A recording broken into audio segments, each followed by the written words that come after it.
In this video, we discussed the top features for the 7th generation iPad. Is this the iPad that most users should be considering? Watch our hands-on video walkthrough for the details. 9to5Mac on YouTube is sponsored by Zugu Case, maker of Amazon's highest rated iPad case. The new Muse case for the 7th gen iPad features a robust bumper and industry-leading drop protection and design that can protect your iPad from a 5-foot drop even on the concrete. But for me, it's all about the innovative built-in adjustable stand with 8 magnetic angles. It gives you a super secure viewing angle on any surface, flat or not. And don't forget about the built-in elastic pocket to store your Apple Pencil. The Muse case comes with a free 1-year warranty, sleep-wake functionality, and it's perfect for travelers, business people, students, and anyone else looking for a durable, dynamic, and sleek iPad 7 case. Special thanks to Zugu for sponsoring 9to5Mac on YouTube, and hit the link in the description to get your iPad 7 Zugu Muse case today. Thanks for watching 9to5Mac. Be sure to thumbs up, click the subscribe button, and then enable notifications with the bell icon so you won't miss any upcoming videos. Alright, so we're going to go ahead and unbox this 7th generation iPad. And I just want to take a second to apologize for the quality of my voice right now. I am battling a severe cold or something, I don't know, but it's obviously affected my voice a little bit. So thank you for bearing with me. Now, here is that 7th generation iPad. Let's go ahead and get it unboxed. We'll just cut through the wrapper like this, pull off the wrapper, then flip it over, and pull the rest of the wrapper off. There we go. All right, so let's lift the top off the 7th generation iPad and see what's inside. There we go. I mean, nothing overly surprising for those of you familiar with the iPad unboxing experience. Let's go ahead and lift it out and let's see what's underneath. There we go. We have the Design by Apple in California packet as expected. We'll get to that in just a second. We also have a 12-watt power adapter. So just a typical 12-watt power adapter. It is USB-A connection. Here is the Lightning to USB-A cable that comes with the iPad 7. So let's pull our getting started information out. You have your getting started guide, which explains some of the basic concepts of the iPad.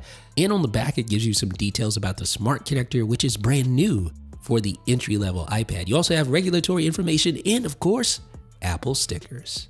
All right, so let's go ahead and get this thing unwrapped. Just pull the wrapper off like that and slide the iPad 7 out of the package. And there we go. Here is the 7th generation iPad in space gray.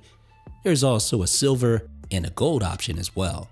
So the unboxing is complete. Let's talk about the iPad 7 top features. Price is undoubtedly the most compelling thing about the 7th generation iPad. It starts at $329. You can often find it for cheaper than that on sale. And that makes it by far the most bang for your buck value that you'll get out of the entire iPad lineup. So here's what we get for the iPad 7. Of course, 10.2-inch display. You get smart connector for the first time with smart keyboard support. And the base model comes with a very usable 32 gigabytes of storage. If you're looking to buy an iPad for someone who is not a power user, this is the iPad to buy. And one of the things that makes this new iPad so compelling is the new 10.2-inch display, which is obviously larger than the previous 9.7-inch display. To me, I think it's a very nice form factor. It's not so large that it becomes unwieldy, yet it's large enough to where it doesn't feel cramped like the 9.7-inch version was starting to feel. It's a really good screen size. Now, of course, the 7th generation iPad is not the first entry-level iPad to adopt Apple Pencil support. However, it is still one of the best ways to interface with the iPad. I still think it's a top feature. I still think it's one of the reasons why someone would want to consider this entry-level iPad, because it brings about cheap Apple Pencil support. And the Pencil is great. It's mature. A lot of apps support it. You can use it for drawing. You can also use it for annotation, which is handy for students. Now, what is new to the entry-level iPad lineup is the presence of this right here, the smart connector. First appearing on the iPad Pro way back in the day, the smart connector finally migrates over to the entry-level iPad, and that's going to bring about support, you guessed it, for the smart keyboard. And this keyboard, interestingly enough, works with both the iPad 7 and the iPad Air because they share the same form factor. So you just use the little pin contacts, you move them together, and the magnets take care of the rest. So now you just unfold the smart keyboard, use a little origami style design to put it into place, and there we go. We're ready to type, ready to edit and correct any typos that I've made. And it's actually a pretty decent typing experience. You can totally use this in lieu of a laptop. And the great thing about this keyboard is that it uses the smart connector for power, for pairing, so you just connect it and you're ready to go. There is no Bluetooth or anything like that. And third parties can lend their support. For example, this rugged Folio from Logitech, it too uses the smart connector. Stay tuned for a full review. Now with Face ID, of course, Touch ID has sort of been placed on the back burner, so to speak, but there are still new devices Apple is making that supports Touch ID. Case in point here, this iPad 7. And Touch ID works great. It allows you to quickly authenticate, quickly unlock your iPad, quickly authenticate with apps that support Touch ID. It takes a little more work than Face ID, where you just look at your device and it unlocks, but Touch ID is still pretty awesome. And one of the best things about any iPad experience is iPadOS 13. For instance, now you get a redesigned home screen on iPadOS 13. You also get the ability to invoke dark mode. So if you're working in a dimly lit environment, that's going to really help you a lot. And of course, it's just as easy to switch back over to light mode.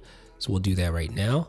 But that's not all. iPadOS 13 is just filled to the brim with new features, such as the ability to enable a floating keyboard for easier one-hand typing. That is such a cool feature. And now you can open up two windows from the same application and display them side by side. Here's Pages, editing two documents at once. But that's not all. There are just tons of new iPadOS 13 features, especially multitasking features. So I highly recommend that you watch our top iPadOS 13 features video. It goes in depth, especially with multitasking, along with all the other really valuable updates for iPad users. Now, the iPad 7 is relatively thin and light. It's easy to carry around. It weighs just over a pound, but it's not as thin and not as light as the iPad Air 3. And it's not as thin and light as the iPad Pro.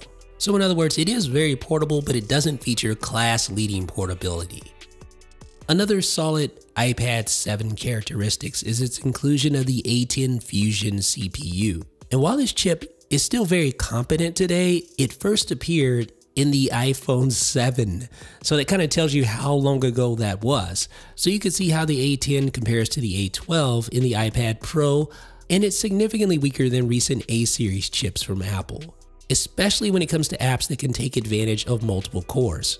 That all being said, your average game or your average application should function relatively well with the A10 Fusion. It's really when you start working with more demanding apps that you notice a difference. And although I love Apple Pencil support, I'm not a huge fan of the first gen Apple Pencil for a couple of reasons. Number one, it pairs and charges like this, which is still to this day a ridiculous design. I much prefer the second generation Apple Pencil because you can easily pair it and charge it simply by attaching it to the top of your iPad, and it sticks there via magnets, so it's great for storage. All right, so let's talk about the two things that I absolutely dislike about the iPad 7. Number one, you don't get a laminated display. So that means that the content looks like it's beneath the surface. It doesn't feel like the icons and all the assets are sitting on top of the screen. It feels like they're beneath because you can see the depth there because of the lack of that laminated digitizer like you see on higher end iPads. And this also has a pretty profound negative effect on glare as well. And speaking of glare, there is no anti-glare coating on the iPad 7. Now this isn't a big problem if you're looking at the iPad straight on and there's not a lot of ambient light, but as soon as there's a lot of ambient light, if you're looking at the iPad from an angle, that's when you really start to notice the amount of glare that this thing has, and that can really affect usability as well. Here's the iPad Pro on the left and the iPad 7 on the right.